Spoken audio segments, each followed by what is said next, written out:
টাকা দিলেই মিলছে ব্যবসায়ীদের শীর্ষ সংগঠন এফবিসিসিআই এর নির্বাচনের টিকিট। মুড়ি মুরগির মতোই বিক্রি হচ্ছে বিভিন্ন অ্যাসোসিয়েশনের সদস্য পদ, পরিচালক পদের নমিনেশন। যে কেউ চাইলেই কিনতে পারে পুরো একটি ব্যবসায়িক সমিতিও। দেশ টিভির অনুসন্ধানে উঠে এসেছে এমন ভয়াবহ চিত্র।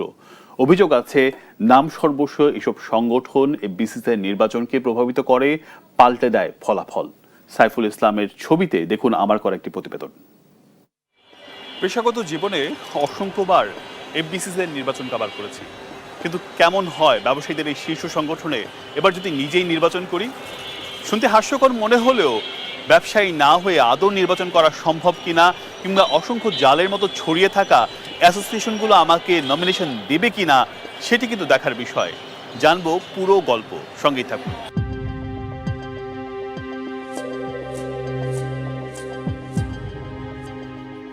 Federation of Bangladesh chamber of commerce and industries বেসরকারি খাতের সর্বোচ্চ ব্যবসায়ী সংগঠন, যা সারা দেশের চেম্বার, শিল্প ও ব্যবসা সমিতিগুলোর প্রতিনিধিত্ব করে। ব্যবসায়ীদের হয়ে সরকারের সাথে দেন দরবার, বিভিন্ন দেশের দূতাবাসের সাথে আলোচনা, আন্তর্জাতিক ব্যবসা সম্প্রসারণ সহ ব্যবসায়ীদের স্বার্থ সংশ্লিষ্ট বিভিন্ন বিষয়ে কাজ করে প্রতিষ্ঠানটি। কিন্তু সর্বোচ্চ এই সংগঠনে ভোটার কিংবা পরিচালক পদপ্রার্থী হতে তো অন্তত একটি ব্যবসা প্রতিষ্ঠান জরুরি। বিষয়টি সহজ নয়, কিন্তু সম্ভব। এমনভাবেই আশ্বস্ত করলেন নাম প্রকাশে অনিচ্ছুক এফবিসিসিআই এর সাবেক এক অফিস সহকারী। তো আমার পরামর্শ কিছু না, আপনি যোগাযোগ করতে পারেন সিদ্দিকীর সাথে।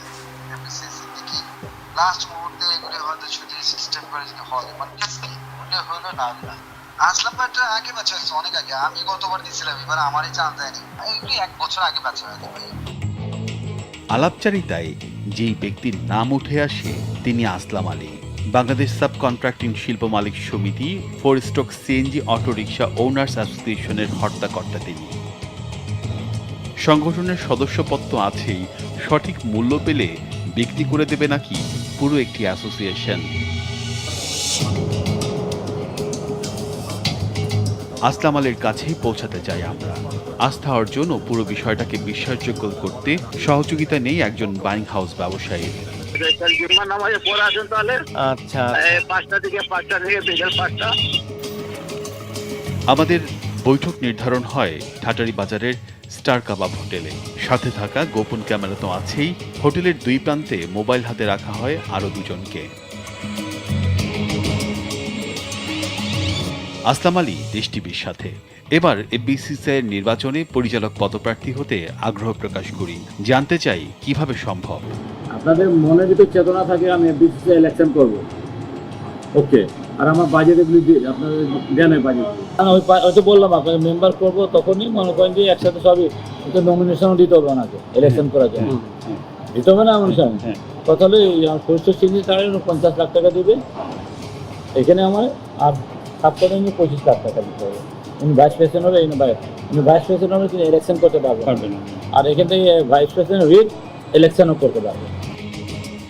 আলোচনা শেষ। সাংবাদিক পরিচয়ে আসলাম আলীর মুখোমুখি টিম দেশ টিভি। মিডিয়া থেকে আসছিলাম একটা এই ব্যাপারটা বোঝার জন্য। একটু যদি মানে এই অ্যাসোসিয়েশনের ইয়াটা একটু যদি আমাকে একটু বলতেন। বলবো নি কথাবার্তা হবে, যখন হবে তখন হবে না, একটু কিছু বলবেন না? এখন বলার কিছু নেই।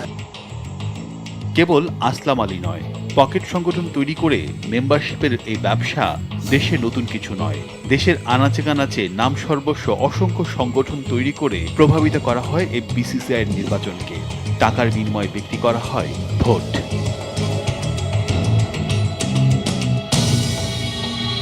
আমাদের অনুসন্ধানে উঠে আসে আরও একজনের নাম, দেওয়ান আব্দুল আলিম।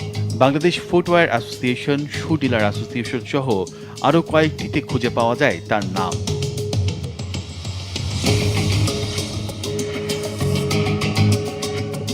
এবার তার কাছে জানতে চাই এতগুলো অ্যাসোসিয়েশনের কিভাবে হর্তাকর্তা তিনি, মেম্বারশিপ বিক্রি করেন কিনা, কারাই বা এর ক্রেতা। কেনা বেচা হয়, আমার লাইসেন্স আছে। এখন আমি বড় ব্যবসায়ী, অ্যাসোসিয়েশন থেকে আমাকে দিচ্ছে না। অ্যাসোসিয়েশন তো 5 জনের বেশি হয় না।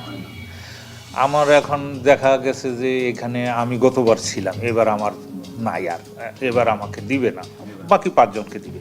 কিন্তু আমার থাকার খুব ইচ্ছা, থাকতে হবে, লাগে দিলাম কিছু। ব্যবসায়ীদের শীর্ষ এই সংগঠনের নির্বাচনকে প্রভাবিত করতে এমন অসংখ্য নাম সর্বস্ব সংগঠন ছড়িয়ে ছিটিয়ে আছে সারা দেশে। আমাদের অভিজ্ঞতা হয় সরজমিনে বেশ কিছু সংগঠনের ঠিকানা যাচাই করার। বাংলাদেশ ফ্ল্যাট মালিক ওনার্স অ্যাসোসিয়েশন, হাজার হাজার ফ্ল্যাট মালিকের মধ্যে কারা এর সদস্য আমাদের জানা নেই। এখানে কি কোনো ফ্ল্যাট মালিক ওনার্স অ্যাসোসিয়েশনের সমাবেশ আছে?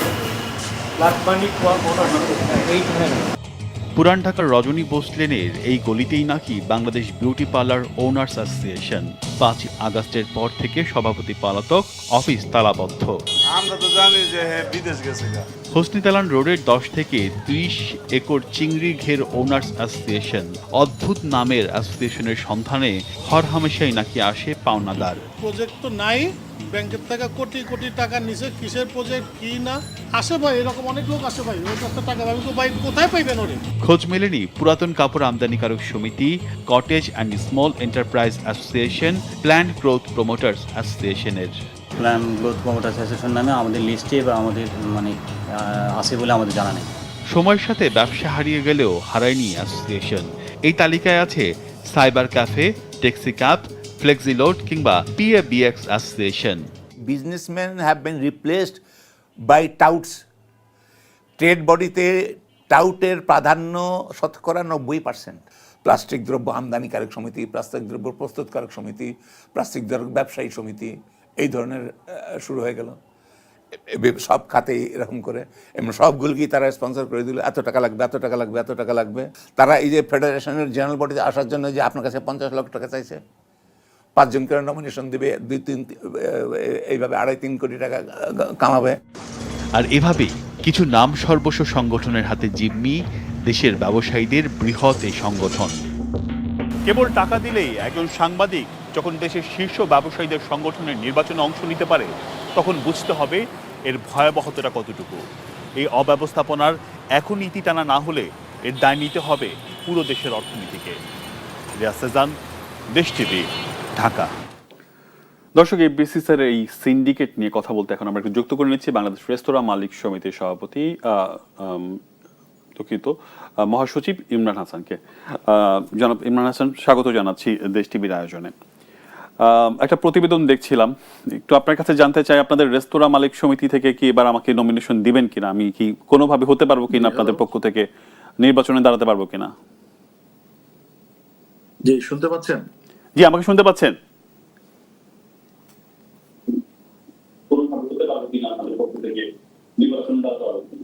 না, আমাদের একটা কারিকুলাম আছে, আমাদের অ্যাসোসিয়েশনটা অনেক পুরনো। আর জি, আমি আসলে কারিগরি সমস্যা হচ্ছে, আপনারা কিন্তু আবার চেক করবেন, একটু প্রবলেম হচ্ছে না। জি, আপনি বলুন, আপনাকে আমরা শুনতে পাচ্ছি, আপনি বলুন।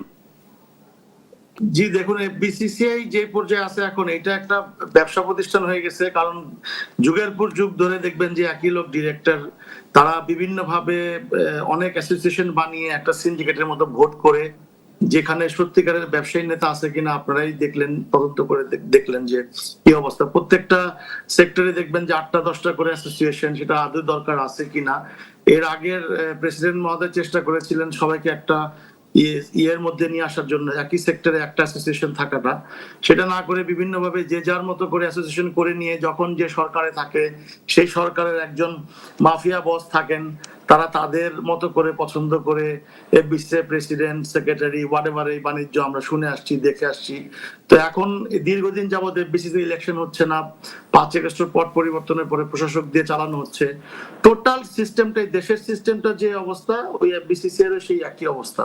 এই সিস্টেম চেঞ্জ করার জন্য যে কোনো পলিটিক্যাল দূরদর্শী যে চিন্তা ভাবনা থাকবে বা পলিটিক্যাল ভাবে যে এটাকে এগিয়ে নিয়ে যাবে, সেটা আসলে আমরা এখনো দেখতে পাচ্ছি না। কিন্তু আপনারা সবাই তো এই সমস্যাটা জানেন, কিন্তু জানার পরেও কেন, মানে আমি শুধু আপনাকে বলছি না, মানে আমি যাদের সাথে কথা বলি প্রত্যেকটা ব্যবসায়ী জানে, যারা বিসিসিআই এর সাথে আছে এবং যারা এই কোনো না কোনো ভাবে এই সংগঠনের মেম্বার অথবা ভোট দিতে পারে, সবাই জানে এই ধরনের অ্যাসোসিয়েশনের একটা বাণিজ্য আছে।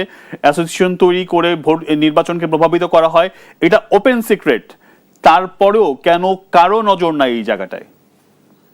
কারণ ওই যে সরকার চায় তার আজ্ঞাবহ কেউ থাকুক, সরকারকে প্রশ্ন করবে না, সরকারের যত কুকর্ম আছে, সরকারের যত দুষ্কর্ম আছে, সেটার জন্য ব্যবসায়ীর আওয়াজ তুলবে না। সত্যিকারের ব্যবসায়ী নেতা তো আমরা দেখতে পাচ্ছি না।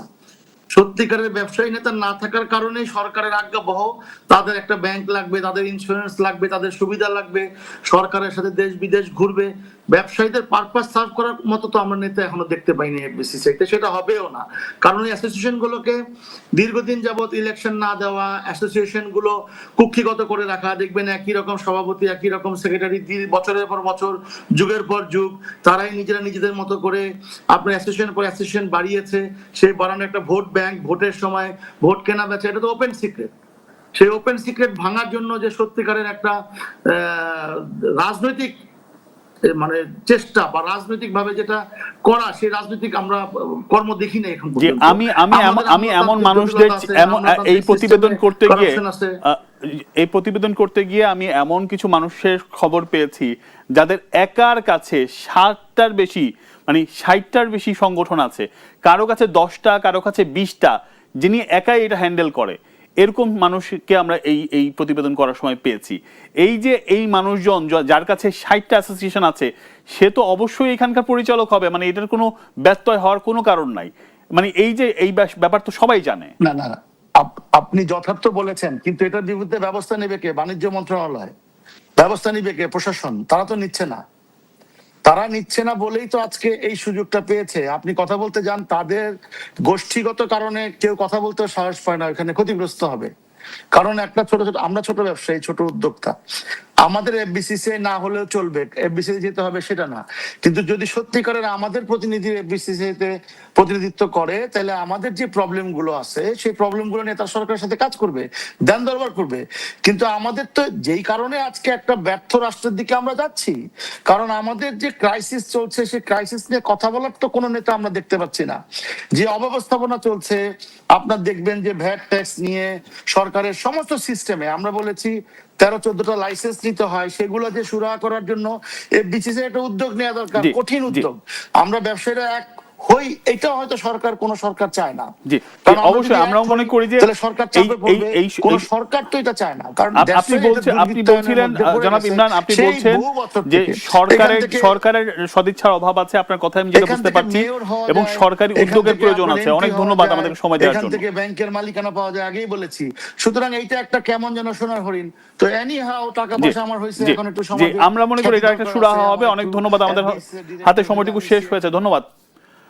দর্শক, এতক্ষণ আমাদের সাথে ছিলেন ইমরান হাসান, তিনি রেস্তোরাঁ মালিক সমিতির মহাসচিব।